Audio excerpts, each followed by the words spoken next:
Les premières investigations sur la présence de ces immigrés clandestins burundais à Goma renforcent le doute initial des autorités provinciales sur un possible agenda caché. Parmi les adeptes de cette secte mystico-religieuse dénommée Ezebia sont identifiées des personnalités impliquées dans un coup d'État manqué au Burundi.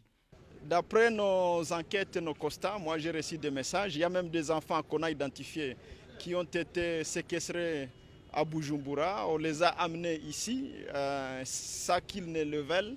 On les a soumis à cette vie que vous êtes en train de voir. Et même la personne qui les a soustraits du Bujumbura est ici. Et la famille de ces enfants m'a fait un SMS. Je leur ai dit, nous allons les renvoyer de notre province. C'est à la famille de les attendre soit à Bukavu, soit à la frontière de notre pays à Kavivira vers Bujumbura. Et donc, nous comprenons qu'au-delà des besoins humanitaires, il se cache quelque chose derrière ces mouvements de masse. Parce qu'on ne peut pas comprendre qu'un enfant de 17 ans, 14 ans, 15 ans soit obligé de venir vivre la vie que vous voyez.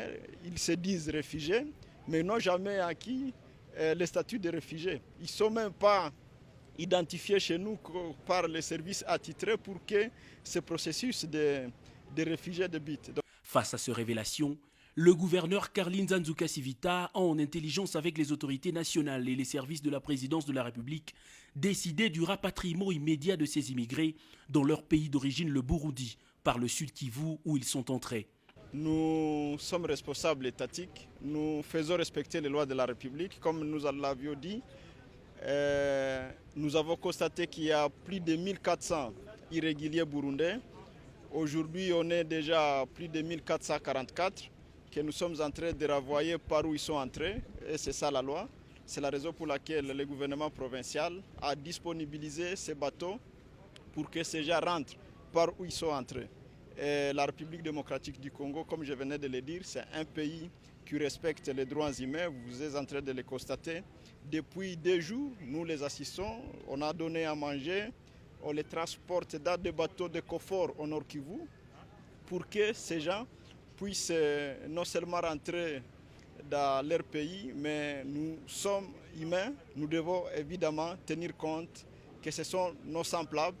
Il faut qu'ils arrivent à bonne santé, là où ils sont en train de partir. Mais nous sommes fermes pour le respect des lois de notre pays. Ce qui était au départ un simple processus d'immigration est rapidement devenu une question de sécurité nationale. Le gouverneur appelle les populations de sa province à la vigilance totale, mettant en garde ceux qui faciliteraient ce genre de pratiques. Le respect de l'autorité de l'État prôné par le garant de la nation Félix-Antoine Tshisekedi est bien une évidence à laquelle devrait désormais se soumettre toute personne étrangère désireuse de bénéficier de l'hospitalité légendaire de Congolais.